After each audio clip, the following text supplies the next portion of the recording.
Hello everyone, welcome back to a mini blog. তো হঠাৎ করে প্ল্যান করে চলে এলাম আমরা শক্তিগড়ে ধোসা হাটে। এবার ভেতরে প্রবেশ করা যাক।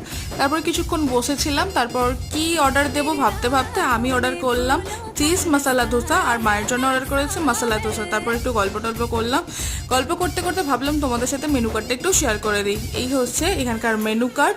বিশ্বাস করো এখানে খাবারের মানে প্রাইস রেঞ্জ খুব বেশি তা না, কিন্তু সেই অনুযায়ী খাবার কোয়ালিটি এবং কোয়ান্টিটি বেশ ভালো। আর এই হচ্ছে ভেতরের ইন্টেরিয়ার ডিজাইন। যারা যারা এখানে কাছাকাছি থাকো তারা অবশ্যই আসতে পারো, আর যারা আগে এসেছো ডেফিনেটলি কমেন্টে জানিয়ে তোমাদের কেমন লেগেছে। আমার এক্সপিরিয়েন্স কিন্তু বেশ ভালোই। তারপর আমাদের খাওয়া দাওয়ার পর পেমেন্টের জন্য বসে আছি। তো যেহেতু শক্তিগড় এসেছি ল্যাংচা তো নেবই, তাই চলে এসেছি আদি ল্যাংচা ভবনে। ল্যাংচা নিয়ে তারপর মায়ের মতো একটু সেলফি তুলে নিলাম, মানে ভিডিও করে নিলাম। যাই হোক, আজকে মিনি ব্লগটা এতটাই ভালো লাগে। Do like, share and subscribe to my channel. দেখা হচ্ছে নেক্সট শর্টসে। বাই।